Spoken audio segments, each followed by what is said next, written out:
जैसे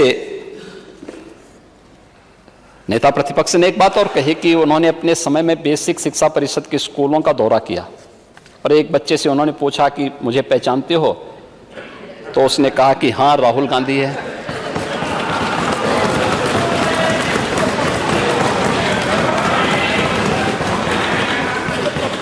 बच्चे भोले भाले होते हैं लेकिन मन के होते हैं सच्चे।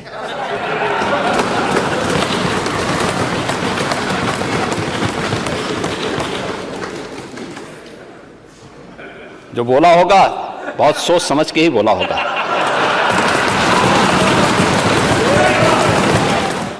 भाषण बजट पर केंद्रित होते तो लोग मानते, जो भी रहा होगा, मैं खैर उस पर आऊंगा भी।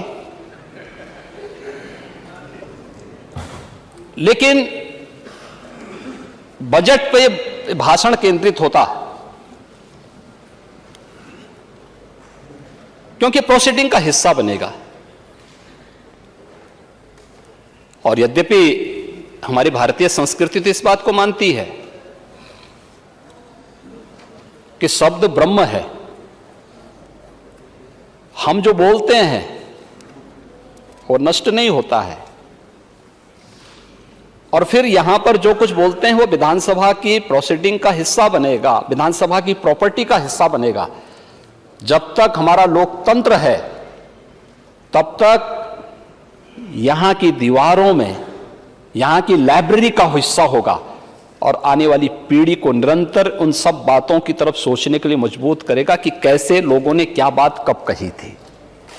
और इसलिए जब हम बोलते हैं तो बहुत सोच समझ करके हम लोगों को उन बातों को सदन में रखना चाहिए जो वर्तमान के लिए भी, भावी पीढ़ी के लिए भी एक मार्गदर्शिका के रूप में काम आ सके। और इसी दृष्टि से मैं कह रहा था, जैसे नेता प्रतिपक्ष ने एक बात और कही कि उन्होंने अपने समय में बेसिक शिक्षा परिषद के स्कूलों का दौरा किया और एक बच्चे से उन्होंने पूछा कि मुझे पहचानते हो, तो उसने कहा कि हाँ, राहुल गांधी है।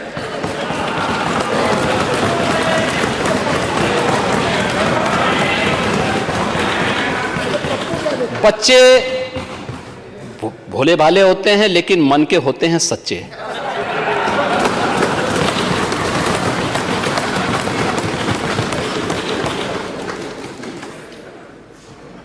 जो बोला होगा बहुत सोच समझ के ही बोला होगा।